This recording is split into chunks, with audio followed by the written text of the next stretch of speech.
Brothers and sisters, today we stand at a threshold.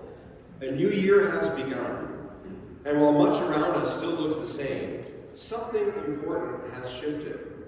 We've stepped into a year that is not yet written, a year filled with possibilities and uncertainty, with hope and questions we don't yet know if we're going to even ask. And right here, at the beginning of this year, the church does something very intentional. The church begins it with a mother. Not resolutions, not pressure, not a list of things to fix or improve, but Mary and a blessing. Our first reading today from the book of Numbers is one of what many of us recognize, even if we might not immediately place it. The Lord bless you and keep you. The Lord make his face shine upon you and be gracious to you. The Lord lift his countenance upon you and give you peace. Some people say that's an Irish blessing. It predates the Irish blessing. But this blessing tells us something very important about God. Before anything is asked of us this year, God's desire is to bless us, to keep us, and to protect us, to look upon us with love, and to give us his peace. That's not a bad way to start the year. Because if we're honest, many of us step into a new year carrying a lot. Some carry joy and gratitude. Some carry exhaustion.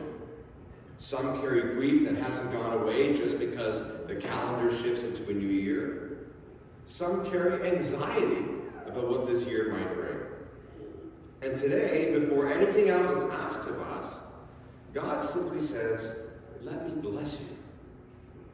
Then St. Paul, in our second reading, takes it deeper. He reminds us why this blessing is possible. He says, "When the fullness of time had come, God sent his Son, born of a woman." Born of a woman. St. Paul could have said many things about Jesus. But today, on this feast, he reminds us that our salvation begins in a womb. It begins with God choosing to enter our world the way that we do, through a mother. St. Paul continues, "You are no longer a slave, but son, and if son, then also heir through God." So listen to that. It's very important. You're no longer a slave, but a son, a child. And if a child, then also heir. That's who you are as this year begins. Not a project to be fixed, not a failure to be measured, but a child. You are a beloved child of God, whether you're 9 or you're 99. Then we come to the gospel. St. Luke brings us to a quiet, holy moment. The shepherds arrive, they see the child, they glorify God, and they return to their lives. But Mary remains. St. Luke tells us that Mary treasured all these words and pondered them in her heart. Mary doesn't rush to try to explain everything. She doesn't fully understand where this story will lead. She simply holds it. The joy, the mystery, the uncertainty, and she trusts God with it. And that, I think, is why the church gives us Mary on January the 1st. Because our Blessed Mother teaches us how to stand at the beginning of something new without fear. Mary doesn't know exactly how everything is going to unfold. She doesn't have a 5-year plan. She doesn't yet understand the cross and the resurrection, all that suffering and joy that is to come. But she trusts.